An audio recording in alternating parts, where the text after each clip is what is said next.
podcast.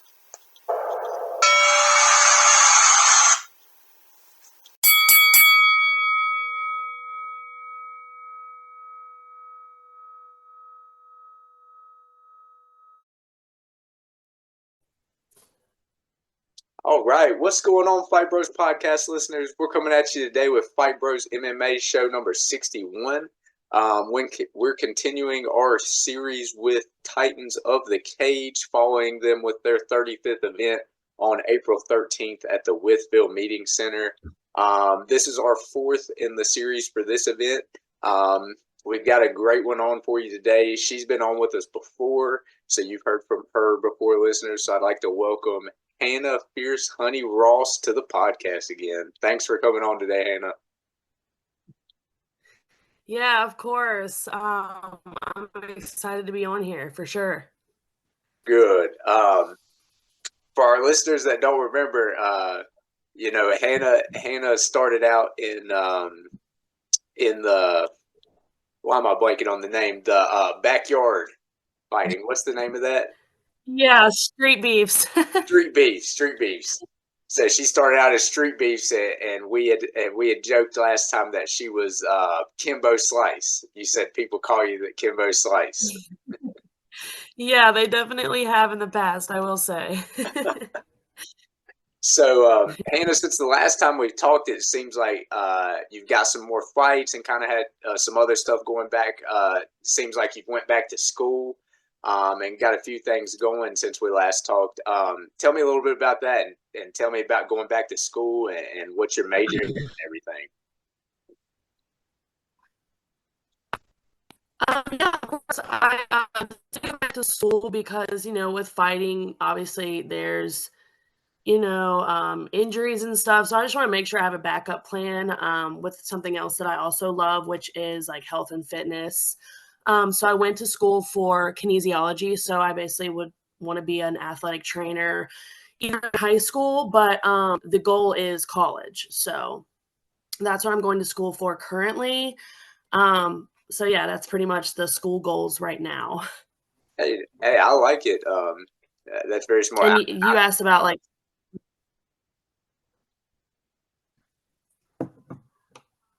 sorry, I think we had a little lag there.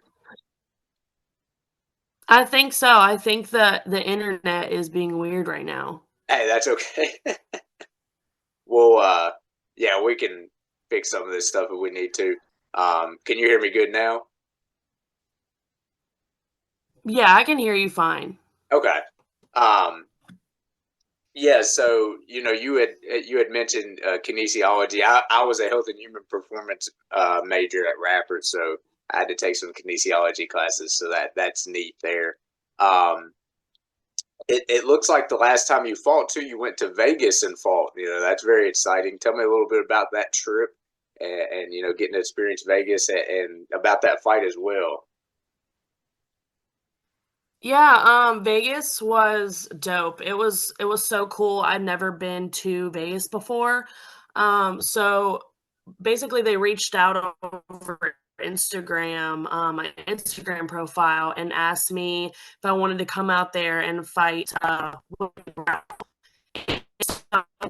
went out and I did walk away with a decision loss, but the experience in itself in Vegas and fight was, everything I could have asked for as an amateur. So that was pretty awesome. Now, since TOC 34, had that been the only time you had fought since then, or have you fought a few times since your last Titans of the Cage fight? That is the only time I've fought. So I've had the loss with Titans of the Cage, and then I went and fought in Vegas and had a loss. So I've had my two losses since, Titans of the Cage. So yeah, it's only two, but yeah, it's been a tough ride right now with the losses, man. Hey, that's okay.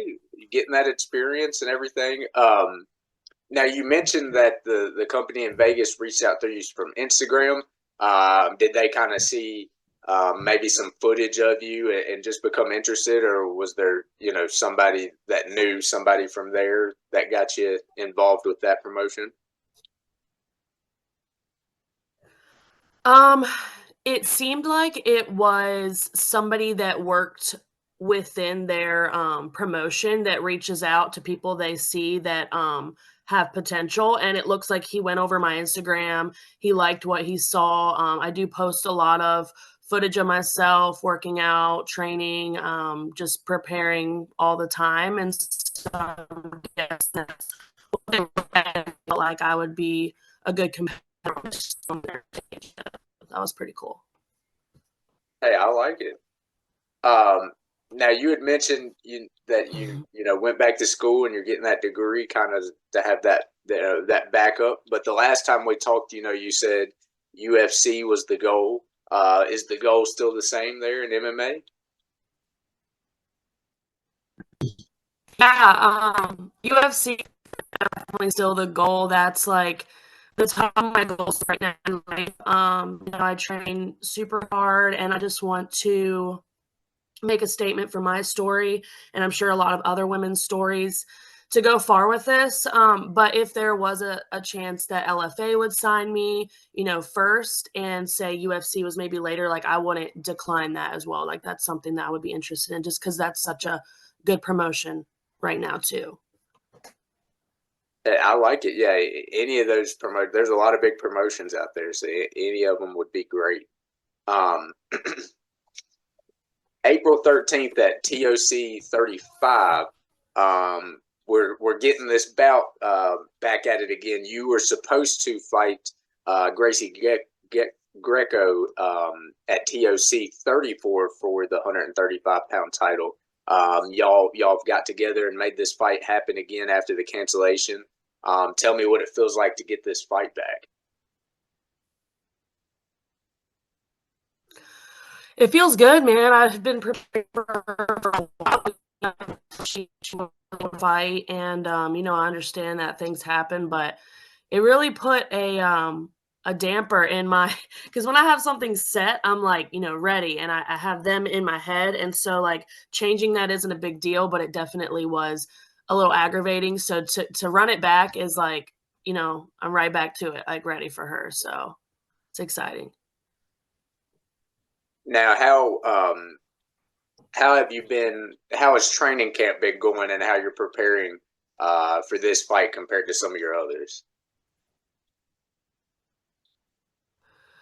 Man, basically, I've become a wrestler at this point. I think I've been trying to do a lot of wall work, and really, my striking comes natural. So it's like I work on my striking. Don't get me wrong. It's like I've already got laser punches, so it's work. Wrestling, everything I can do to improve why I've lost in the past. So I'm hoping that shows in this fight, and I do know it will show. So I've been working hard on that. Now, you know, you just talked about how you were becoming a wrestler and really molding yourself on that. I know at TOC 34 you had a tough loss against Wendy Munson, and she seemed to be more of a ground fighter, a wrestler. Would you say that some experience like fighting fighters like hers have kind of molded you into a better fighter and made you kind of hone in on some things? Definitely. I will say Wendy brought that most out of me because she was able to finish me so quickly. Um, not only is she a great grappler, but she was able to take me down and we had that little scuffle there. And I just felt like that was a weakness of mine in that fight. And, it's something I need to work on. I'm not afraid to go to the depths to make sure that that happens because, weaknesses are something that will show in every fight. And so, yeah, my coaches and I always look in on the fight, see what needs to be worked on, and work on that continuously. So that's what I've been doing these days. Nice, very well put. So April 13th, you're getting this title fight back. What would it mean for you to win that 135-pound TOC title? Man, it would be amazing. It would put me in a better mindset, with losses like they really do mold you to be a better fighter, but I just really want to add the belt to my collection. You know, right above us, I have like my whole fight wall and my belt where I won the kickboxing belt. And I just want to add another belt. You know, there's like a missing spot there. It's like that belt is going to go there. I'm going to do whatever it takes to put that belt in that spot. Hey, I love it. I want to kind of get into some, fun questions for you now. So, April 13th before the fight, what does your routine look like? Like, what's a meal look like for you before the fight? Do you do any mitt work or anything to kind of, get your body, your mind right before you walk out?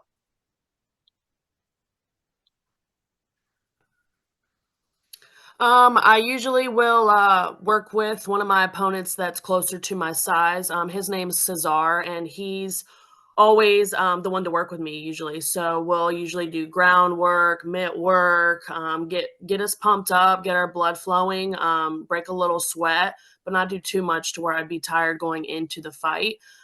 Just enough to get my heart racing.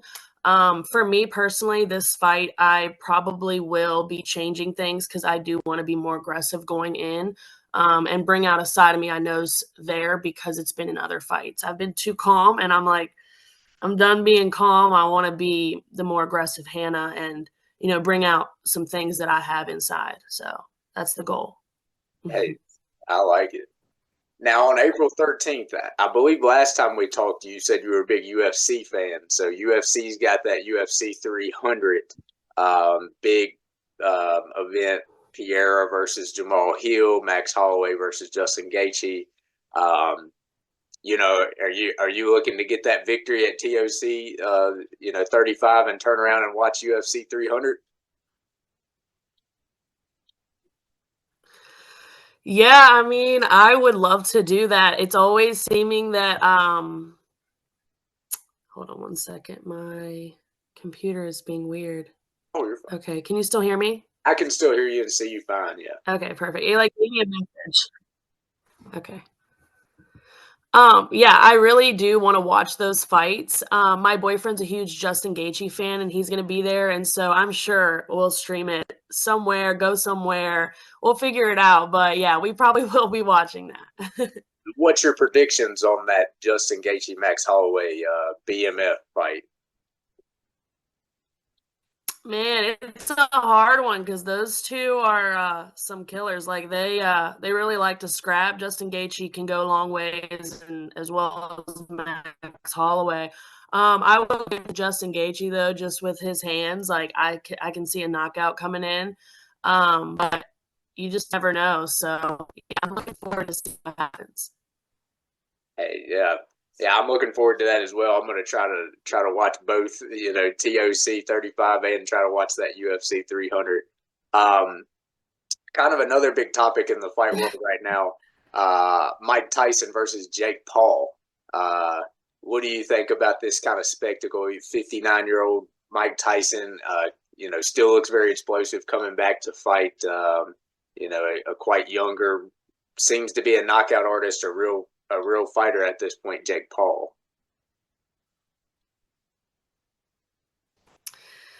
Yeah, I used to be against Jake Paul. I used to be like, man, why is he coming to the fighter realm thinking he's all that?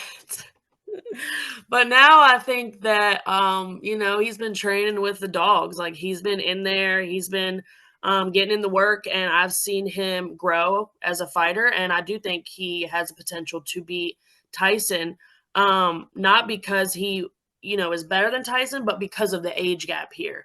Tyson, was crazy in his prime. He would have wiped the floors with Jake. But now he's older, so I think that Jake has that advantage on him. The age difference, the energy levels. So I do see Jake coming away with the win, but it takes nothing away from Tyson at this point. He's still forever going to be a legend, but yeah, I do see it going in Jake's favor for this time around. Yeah, I think that's a good take. Yeah, I hope Tyson wins, but I think that's a really good take. Last question here before I give you the floor and let you get your shout outs. So, on the Fight Bros podcast, we talk about fights, but as you see behind me, we also talk Bigfoot, cryptids, all the stuff of, the kind of unexplained. Do you buy into that? Do you believe in Bigfoot or any of these Loch Ness monster aliens, anything like that? Man, I will say, my grandma probably won't like me saying this, but ever since I was little, she explains that she saw aliens, and she saw like them touch down when she was younger. And ever since I was little, like I just feel like aliens exist. And there's been so many weird things going on, in the news, whatever. I don't really watch the news, but of course she'll fill me in. Um, she tells me all the time, like, they're real. So I believe they're real. I think that they're just watching us, waiting to come in and like even maybe among us. Like I just honestly believe that. And so that's something that yeah, I'm eager to find out in the future if anything happens. Hey, I'm with you on that take. Like you said on the news and stuff, they have these UFO trials and all kinds of stuff, and it kind of seems like they're giving it more accreditation nowadays. So yeah, I'm with you there. I'm a believer in extraterrestrials as well. So Awesome. last thing here, I wanted to, give you some time to shout out, anybody, coaches, teammates, sponsors, anybody. I just wanted to give you the floor for that. So the floor is yours, Hannah. Okay, awesome. Thank you. I want to shout out a few people. Number one, my team as a whole. Everybody that comes in and trains and joins my fitness class and rolls with me, gives me the time to get better. I want to thank all of them. I want to thank my coaches, Lee Swecker, and James Huffman. Lee is a great coach. He knows like everything like the back of his hand. Like he is amazing. The way he teaches, it's just such like a great way of teaching. It helps you understand each technique in the best way, and he really like zones in on you as a person, like what you did in your life that could help you understand this technique better. And so I want to shout out him for that, just being a great coach. Someone I want to make sure I for sure shout out is James. I did this in my last podcast, but I'm always going to do it because he's been the best friend.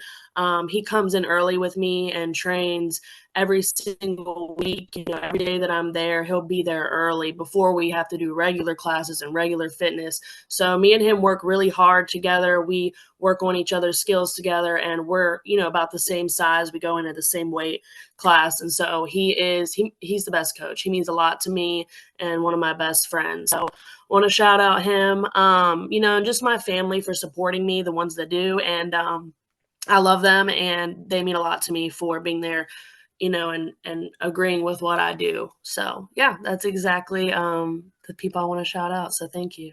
Hey, very nicely put. Hey, well, you heard it here first, Fight Bros podcast listeners. Come out and support Hannah Fierce Honey Ross April 13th at TOC 35 at the Withville Meeting Center. She's going to be fighting Gracie Grecco for that 135-pound women's title. If you're still looking for tickets at this point, you could visit www.tocfights.com. And if you're looking to, keep up with Hannah ahead of her fight and after, please check out her socials. I'll have those included in the podcast so you can keep up with her fighting journey. Hannah, I want to thank you so much for taking the time out of your day to join us on the podcast, and I want to wish you best of luck ahead of your title fight on April 13th. Awesome. Thank you so much. I can't wait to get this win. I appreciate you doing the podcast with me. Hey, thank you, Hannah. I'll end it out here and then end with you. Thanks for listening to the Fight Bros podcast. If you like what you heard today, like us on Facebook and like and subscribe to us on YouTube. Thank you for all your support.